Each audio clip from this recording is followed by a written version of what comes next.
All right, good morning. Sorry you have to see so much of me this morning. Up and down and all around. Kind of how it worked out. It's Family Sunday, and you students are joining us, which we love when the kids get to be in here for service. Even if you're laying down, you're eating a snack, we're just glad you're here. We think it's important to have our kids in service on a regular basis, and we try to make the services something that you guys can connect with. And usually what I get in the feedback is when I do sermons for Family Sunday, everybody's like, hey, that was good, I understood that. And so I should take a cue from that. We're in a series, and this is real important for all of us, about the heart. We live in a culture that kind of thinks that we're primarily people with bodies that have a heart, but the Bible says that you are heart and soul, and you happen to have a body. That the inner world is more real. Your beliefs, where God's Spirit resides in your heart, is more real than even what you can touch this morning about your bodies. And yet, we spend a lot more time worried about our exteriors than we do about our hearts. And the Bible says that the wellspring of life is in our hearts. It tells us to guard our hearts. Our faith, our character, our intentions. And to guard means we have to pay attention. We can't be guards that are just, out doing our own thing and not paying attention. And to guard the heart takes attentiveness, it takes prayer, it takes time, it takes silence. It takes slowing down from the craziness of life. And when we do, we realize there's a lot going on inside of my life. Our hearts are made up of our emotions. We're going to talk quite a bit about that this morning in our story. They're made up of our wills. You can make a decision in your mind to go do something, but if you haven't the will to do it, it won't actually come to completion. And so the will, the seat of your emotions, the seat of your decisions, who makes you, your fears, your doubts, your anxieties, all of these things live inside your heart. And parts of your memory, these emotions, these stories live in your heart. And it's important for us to know, how do we take care of our hearts? How do we guard them? And the word is, how do we become wholehearted? In the Bible, there's lots of people who were not wholehearted. In fact, many of the stories that we read in the Old Testament are about people who had half a heart to serve God and half a heart to serve themselves. David was known to have a whole heart for God. Being wholehearted doesn't mean you're perfect. It doesn't mean that you don't make mistakes or you're not tempted or you don't have a full spectrum of all kinds of emotions. But it means that in your will and in your intentions, you want your life to glorify God wholly.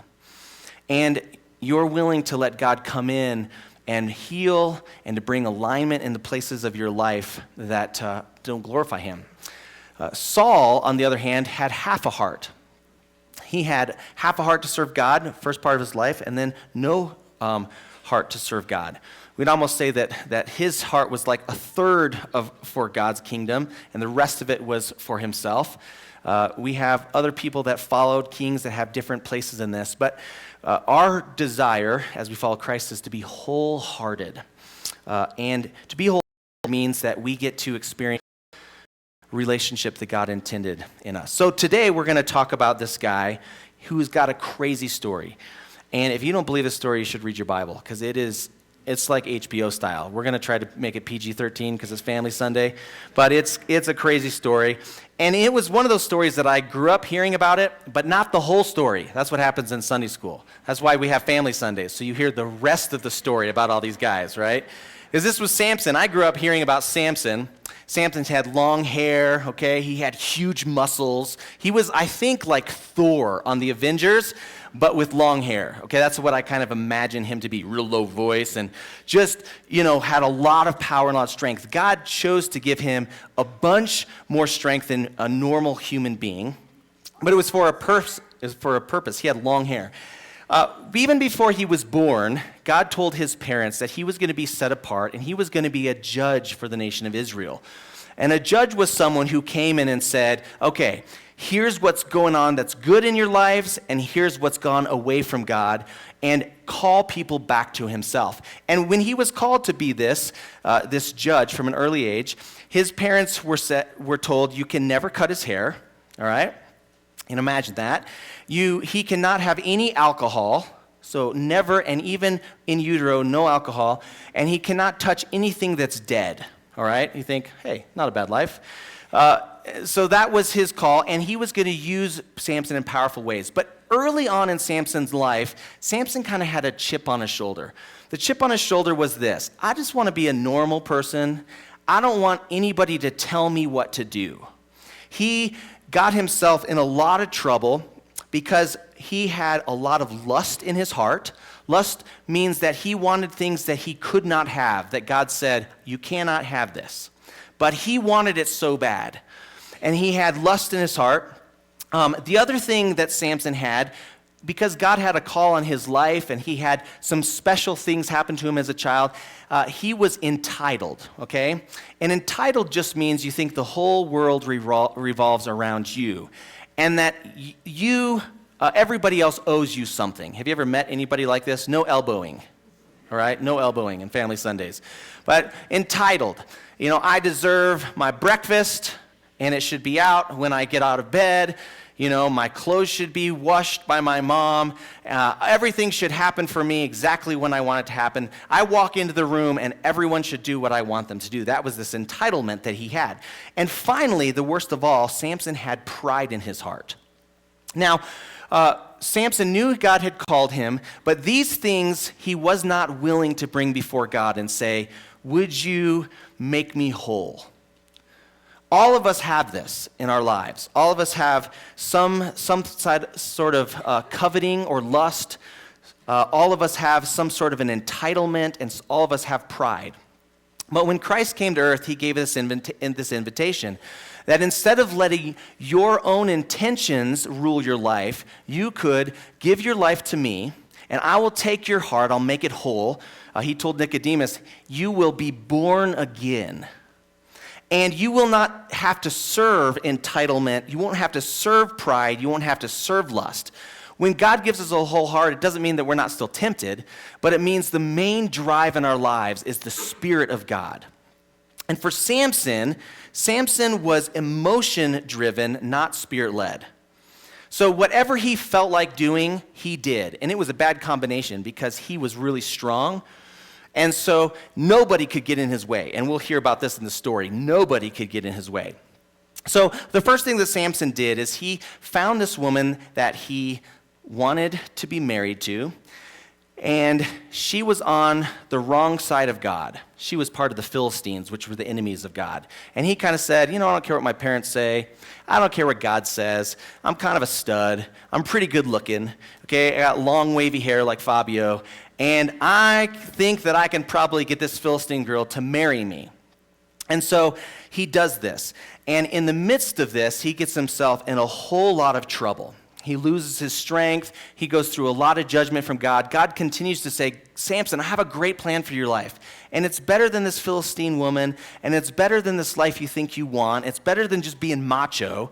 I really want to use you for something that's going to change the world. But Samson wouldn't listen. And over again, Samson had to go the hard way. Some people, and I spent a lot of my life doing this and still find myself on this path. There's two roads. There's the road that God gives you.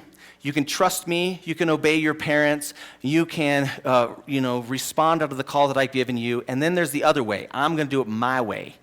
And my way always is longer and harder, and you get pretty beat up doing it your way. And that's just what Samson did over and over and over again. Now, the invitation this morning for Family Sunday is that we would understand a little bit more about our emotions. And this morning we would ask God, would you help me to be Spirit-led instead of emotionally led? All right? Now, let me tell you something about emotions. Emotions are really good things. God gave you emotions, all of you. Some of the men in this room only think they have a couple of emotions, okay? But you have lots and lots of emotions, all of you. If you're a human being, you have a ton of emotions. you can't actually have a thought without having an emotion connected to it. So it's so integrated into your life. But emotions are meant to be like a dashboard on your car. So you're out of gas. Have anybody ever just decided, I'm not going to look at my gas gauge, I'm just going to keep driving? My wife has a great story about being 17, and she just thought, I want to see what it's like to run out of gas. I mean, nobody ever seems to run out of gas. Does this car really run out of gas? And she drove and drove and drove. She prepared herself. She put a gas can in the back of her car. Now, if you can imagine this, my wife, when she first got her license, drove a 1972 Cadillac Eldorado four-door. It was brown, okay? You could land a plane on the hood, okay? You could put 4 bodies in the back, in the trunk, okay? Not that she ever did that, but it was a huge, massive car. So she put her little gas can in there with gas, and she just drove down the interstate until out of gas. She was prepared. She just wanted to see what it was like, okay? Well, your emotions are like that gas gauge. They tell you that there's something going on in you, and they're real, real important. Joy, happiness, okay? All of these things come up, but also anger, lust, resentment, jealousy. There is a sadness and grief. In fact, if you ever Google, emotional intelligence and get an emotional, a wheel, there's about 400 emotions, if you can believe that you experience. There's so many nuanced emotions. And people who have whole hearts for God understand their emotions. They're not shut off to their emotions, but they're not led by their emotions. And this is a very difficult thing. This is an invitation into maturity. Well, Sampson, he was emotionally driven. When he was angry, he acted. Now, this is kind of the difference between men and women. Women, when they have a strong emotion, often talk about it, right? Invite their friend over, have coffee. I want to tell you about how upset I am. Men do something, all right? Usually not smart. But they do something, their actions, and then we'll talk about it later, okay? This kind of thing. And that's not a strict, male and female thing. Some people just do something. They're trying to get this emotion out. They're caught with it, and they want something to happen. And they start to follow that emotion instead of be led by the Spirit of God. And this was Samson. Samson's big problem was that he was driven by his urges, by his feelings, and he just went with that. And it got him into all kinds of trouble. For us, maybe this morning, you get home from work and you're tired and you're just drained. That's the emotion you feel. I have nothing left. And so it's easier just to turn on the TV and to veg and not engage with the family. And you just don't want to mess with it because you've just taken a toll all day long. And so you just go, I'm just going to go with this. Or maybe every time you're angry, you say something stupid. And instead of going back and apologizing, you feel like, I'll be embarrassed. And so you don't go and apologize. Or someone does something that is against your will, and you want to explode in anger. But you do, and you end up, making a mess out of things. Like Paul says, I don't do what I want to do. Right now, God is teaching me a lot of this because we have these 3 goats that I was talked into getting. And these goats are horrible creatures, okay? They're horrible creatures. I know I first got them, I said they were cute and they were fun, but they're not. Never buy a goat. And they're ruining everything. But the problem with them is they have this part in them that knows that I hate them. They know. I drive my car up, I see the goats, I threaten them, okay? Don't get by my car, okay, because they jump onto my car. And I walk into the house and they watch me until I'm in the house and I look at them. And then I make eye contact with them, and they just jump right onto my car, okay? And there's this little moment where their eyes meet my eyes, and anger swells up in me, just unbelievable, all right? And I rush out of the house, and I try to get these goats off of my car without smashing my window with the rock that I've picked up, okay?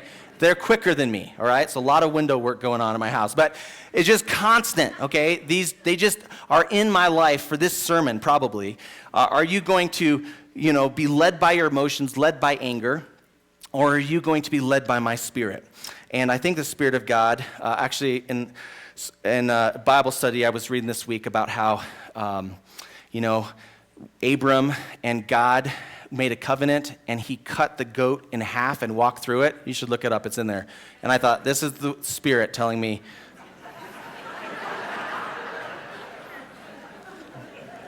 In half. All right.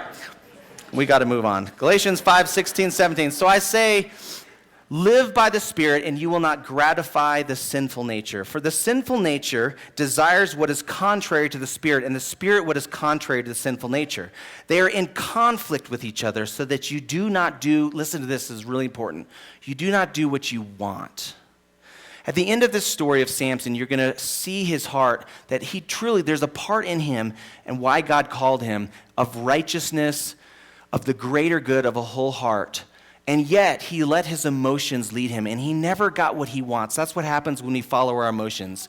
We never get what we want. We think so, but it's like a mirage.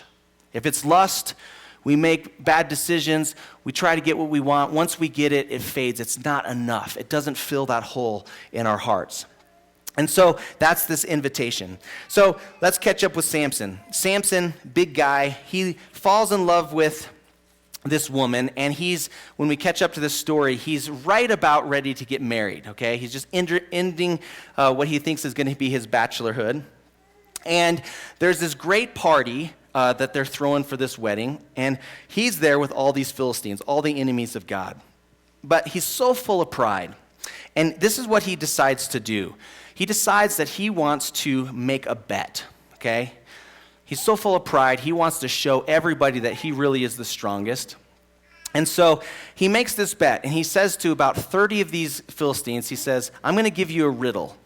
And if you can give the riddle, if you can figure it out, all of you owe me a certain amount of things, a piece of clothing. At that time would have been a lot of money. And if you guys figure out the riddle, I have to buy all of you new wardrobe, all right?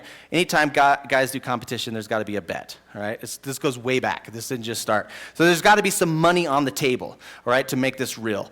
And here is what he says. This is his riddle. Out of the eater, something to eat, and out of the strong, something sweet. For days they could not give their answer. Now, this story was kind of him wanting to gloat, but not really just walking in and telling everybody how cool he was. He wanted them to kind of figure out what a warrior he was. Now, this is really cool. Samson, at one point, had killed a lion with his bare hands.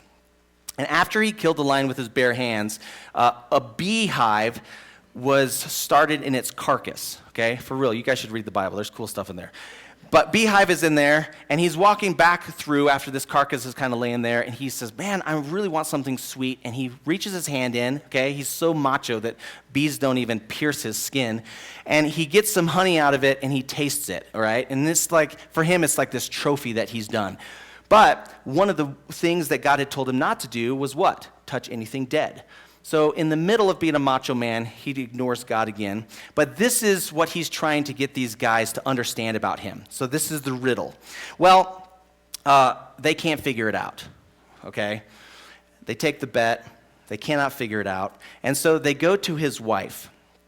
And they tell his wife, look, this is pretty serious. We don't want to lose to Samson. And if you don't tell us the riddle, if you don't get the riddle out of his future wife, if you don't get the riddle out of Samson, we're going to hurt you and we're going to hurt your husband or your dad. And so she says, I'm not going to do it. And they said, okay, well, we're coming for you. So she decides, I've got to get this riddle out of Samson. And so she uses the most powerful weapon on earth. She starts to cry, a woman crying. She cries for 7 days straight, okay? Brings Samson, the strongest man, to his knees. And finally, Samson says, okay, I'll give you the answer. Just don't tell anybody. Well, what do you think she does? She goes and tells all these guys. And so the men of town, this is verse 18 of chapter 14. Before sunset on the seventh day, the men of town said to him, what is sweeter than honey? What is stronger than a lion? And Samson said to them, if you had not plowed with my heifer, you would not have solved my riddle. Now, this is just giving you a little sense of how dumb Samson is, all right? If you haven't made the connection yet. He just called his wife to be a heifer. And he said, if you hadn't have messed with my wife-to-be, all right, you wouldn't have known this. And so he's upset at her, he's upset at them. Just a quick family lesson, never call your girlfriend, okay, ever, or your wife, never call her a heifer, all right? This is bad, all right? Never let anyone plow with your wife. None of those things should happen. So this is what's happened, and all of a sudden, the Bible says that Samson is burning with anger. Samson burns inside with anger. This is what's going on inside Samson's heart. He has been made fun of. He's been embarrassed. So much of our anger, I think especially as men and as young boys, come from our pride and come from us being belittled or being made fun of or being tricked. And for Samson, he's done all of this to himself. But it gives us an insight a little bit into where this emotion, anger, comes from. Anger is a complex emotion, which means it's made up of a lot of other things going on. Samson's embarrassed. He's probably sad, okay? He's probably feels that he's been rejected by his girlfriend. He's got probably like 20 feeling words. But Samson isn't into sharing feelings, is he? Okay, he's a man's man. He's not in touch with, gosh, what is going on inside of me? Instead, this anger burns and he just fuels it. And in order to get this bet solved, he goes down to this place. He strikes down 30 men and strips them of their clothes. Okay? I mean, that's how cool he is. That's how strong he is. He just walks into town. He sees 30 guys. He just says, all y'all, you against me. All right? I'm taking you. He whoops them all. He takes their clothes and he brings them back. But as he's gone, his wife decides to leave with another man.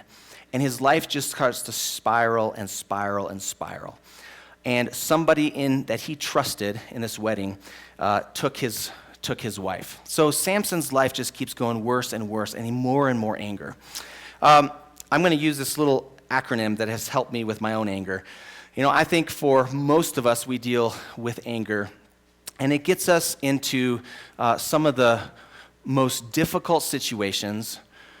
It also causes some of the most harm in our lives, and I would say in our kids' lives. If you're a dad or a grandpa, you haven't dealt with your anger, it's probably because you never saw your dad really understand what's going on in his life. And we manifest anger in different ways. Sometimes we're loud with it. Sometimes we get quiet and cold, and we reject people. But anger tears your heart apart. Anger makes us feel, especially as men, like we're in control, like we're really doing something, but it's because inside we feel completely out of control. I learned this quite a few years ago, and it's been really helpful to me. If you think about anger as being a volcano, and I've used this before, inside that volcano is storing up a certain amount of things that are going to eventually explode if you don't deal with them. And it's called the hen. Angry hen, okay? That's the angry hen. This is how you're going to remember this. H-E-N. Hurts, expectations, and needs. When we're hurt, and it can be because somebody betrays us, we're hurt because we lose somebody. One of the things that we go through in grief when we lose somebody is anger. Someone says something to us that belittles us, we're hurt. And that hurt, if we don't deal with it, if we don't bring that to the Lord, turns into anger. Here's the other thing, expectations. You think Samson has some expectations of how this bet was going to go, about how his wife was going to keep a lid on this? He had some expectations built up. And he had expectations of his life because of his entitlement, because of his pride, because of who he thought. Everybody should just obey me because of my strength. And those expectations were thwarted. It makes him mad. And he has some needs. And his true need is this. He has been running from God. He has been doing life on his own. He has been trying to make his life work over and over and over again on his terms. And he keeps saying to God, God, I don't want your plan. I don't want what you want me to do. I want to do my own thing. And the more that Samson does that, the more angry he gets, the more frustrated he gets. When I first felt like God was calling me into the ministry, I wanted to do almost anything besides being a pastor. In my mind, being a pastor was you get paid to put people to sleep, all right? And that is a true part of the job. But I just thought that's the worst thing. And I kept feeling God calling me, and I decided I'm going to do my own thing. I'll be a fireman. I'll be anything. I'm just not going to be a pastor. And I pursued my basketball, and I made basketball the one thing. And I was in my freshman year of college. And I knew I wasn't, ever going to be a professional basketball player, but I had wrapped my whole identity, all my expectations, all my needs, all my hopes around basketball. And the harder I tried, it felt like the worse I did. I got sick from overtraining, and I got tired, and I got burnout. I started to isolate people around me. I got more frustrated. And as soon as I came to the place where I said, okay, God, this isn't working. What do you want me to do with my life? I got to that place of surrender. So much of the anger that I was dealing with was able to come out, and I was able to see God revive my heart and give me passion and give me peace again. So maybe this will help you. I use this all the time. And you know why I use this all the time? It's because I struggle with anger. I do. When things don't go my way, when someone drives like they're not supposed to, when Buena Vista decides to put a stoplight on my road, there's all kinds of things that can trigger me, and oftentimes whatever I'm upset at is just an indicator. It's like the dash light. Hey, Zach, you're out of fuel. You should probably stop. You should probably search your heart. You should probably pray over Psalm 139 and see what's going on in there, because the torrent starts to happen. You get hurt, expectations aren't met, your needs aren't met. Your primary need is spending time with God, having some silence, having some solitude, stepping away from all the busyness so that God can remind you of who you are in Him. And you push right past that, and pretty soon anger. And here's what happens. Usually when it comes out at something that doesn't make sense. Comes out at someone. And I was at City Market the other day, and there's somebody, I didn't recognize them, I think they were from out of town. You could just tell, and something didn't go right in front of them, and they just started to belittle this person at City Market. And it had no connection. The amount of anger had no connection to, the cheese that was mispriced. It didn't match. There was a volcano going on in this person. And that's what Sampson has been living with, because he's been running from God. The other thing is that Sampson was filled with pride. Pride is this: God, I'll do it my way. The other thing about pride is I don't need any help. Have you ever heard that? My wife, she's great at saying, Zach, maybe you should call somebody to help you with that. I don't need any help. Maybe we should stop and ask for directions. I don't need directions. I know where we're going, I just don't know where we're at. I'll figure it out, right? We'll get there, all right? So this is pride. This is Sampson. I don't need anybody's help. I don't want my dad's help. I don't want my mom's help. I'm going to do life my own way, and I'm going to do it with being led by my emotions. So he ramps up again. You think whooping 30 guys is something crazy. After his wife leaves him, he gets so upset that he finds a fresh jawbone. Now, I don't know why a fresh jawbone. I don't know why a fresh jawbone's better than an old jawbone, but he finds a fresh one of a donkey. He grabs it, and he goes after the Philistines, the enemies of God. And he strikes down 1,000 men with a jawbone, all right? That is how angry, that's how powerful he's become. Then Samson said, with a donkey's jawbone, I have made donkeys of them. That's what it says in the Hebrew. With a donkey's jawbone, I have killed 1,000 men. And he just keeps thinking, if I can just show another person how strong I am, how put together I am, how much I have things together, I'll have some peace inside. And the whole time, can you kind of see the map? Here's the center of God's will, where peace is, where joy is, where hope is. And Samson's going this way with all his anger, with all his strength. Almost always, our pride is born out of our insecurities, a misappropriation of where our identities are. Whenever we start to put our strength in our security and our identity in our own strength, right, and our bodies, I remember when I ruptured my Achilles tendon and I was in bed and I knew, gosh, I'm not really going to be able to do anything that I was doing before. The anger that came up. Why did the anger came up? It came up because so much of my life was about how strong Zach is, what sport Zach plays. That's how I got recognition, how people related with me. And all of a sudden, that's gone. Who am I without my body? As you start to age, as we start to age and things change, this anger comes out, and we have to say, okay, God, what is this telling me about my security? What is it telling me about what's been pulled out of it? We want to prove ourselves, and we don't know how to receive help.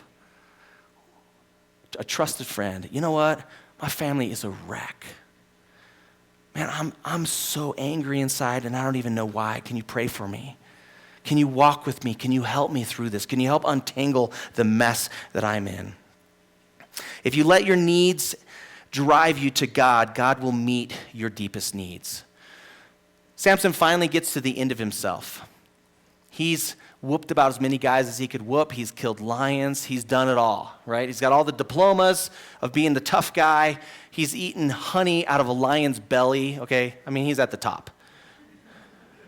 He's pretty much arrived as far as cool guys are. And yet, do you get a sense of the torrent, the volcano that's going on inside of him?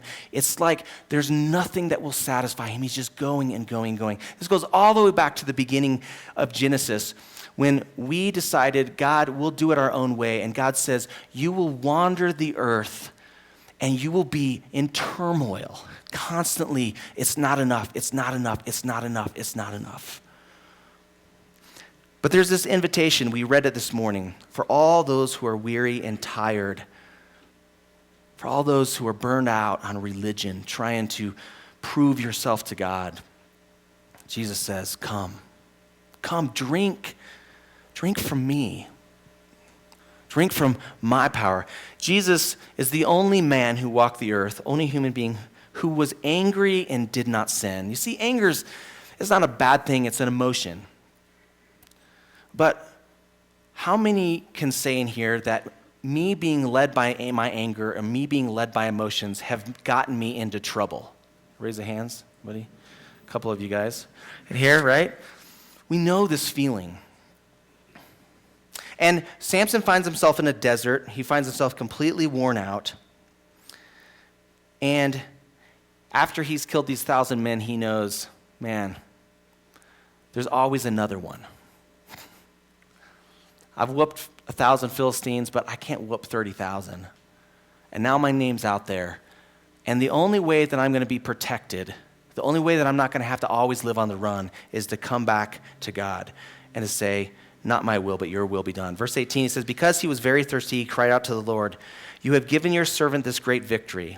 Must I now die of thirst and fall into the hands of the uncircumcised? Then God opened up the hollow place in Lehi, and water came out of it. When Samson drank, his strength returned, and he was revived. Judges 15, 19, 20 says, therefore the name of it was called En-Hekor. It is at Lehi to this day, and he judged Israel in the days of the Philistines 20 years. And for 20 years, Samson walked in the way that God wanted him to walk. And to this day, the writer says in Scripture, that when people walk by this fountain that God opened up in the desert, they'll remember not the strength of Samson. That's kind of what we remember because of the Bible stories. Not the strength of Samson. They'll remember his thirst. They'll remember when he finally got to the end of himself and said, I surrender. I give you my life. I'm not going to stand on my own strength. I'm not going to be ruled by my emotions, but God, lead me by your plan for my life. James 1:19 through 20 says, my dear brothers and sisters, take note of this. Everyone should be quick to listen and slow to speak and slow to become angry, because human anger does not produce the righteousness that God desires. It kind of feels like it's going to. I think why we get trapped by anger and some of these really passionate emotions is because we feel like I'm going to do something about what feels so uncontrollable inside of me. I don't know how to deal with my heart. I don't know how to deal with my emotions. I don't know how to deal with this grief or this expectation of my life or my marriage that hasn't turned out like I thought it was going to be. I don't know how to get my needs met because I've never asked for anybody to help me, and so I'm just trying to push through. I got all these hurts inside of me. And we think, I feel so out of control inside, if I could just catch that goat, right? And it would listen to me, life would be so much simpler. We grab and we reach and we pull. Young siblings, you find yourself doing this when your things have been taken from you, and you lash out at your brother and sister, and you think, this will get my way. We do all of these things thinking that we're going to help. Ephesians 4:26, be angry, but do not sin. Do not let the sun go down on your anger. There is a river that flows from the heart of God. Jesus walked this earth. He was angry, but he did not sin. He was totally aware of what was going on in the inner parts of his life, and it says that he did nothing unless the Father led him. He ran to God with his anger. He ran to God with his thanksgiving. You can go through Scripture and see how many times Jesus takes that to the Father. And in the most tempting time when Jesus wanted to say, I'm out of here, because of his emotion probably of fear and rejection and hurt when he was in the Garden of Gethsemane, he said, I'm going to be led by your Spirit, Father, not by my flesh, not by my emotions, not my will, but your will be done. And he took the cross on our behalf. And guess what? He didn't feel like it. He didn't feel like it. But he was led by Christ. Christ was led by the Father. He was led by the Spirit to do in us what we cannot do in ourselves. So some of you maybe need a fountain in a dry place, and you've been running. And this morning I invite you to come back to him, to use this. God, here's my hurts. Take some time. Here's all the expectations of this week or this life that just haven't added up for me. God, I know you have a plan. You're sovereign. Where do you want me to go from here? God, I have these needs. I have financial needs. I have emotional needs. I have things that are going on in my life that I don't know how to fix. God, would you help? Would you help me to know who to reach out to be able to find that living water that you promise? Let's stand.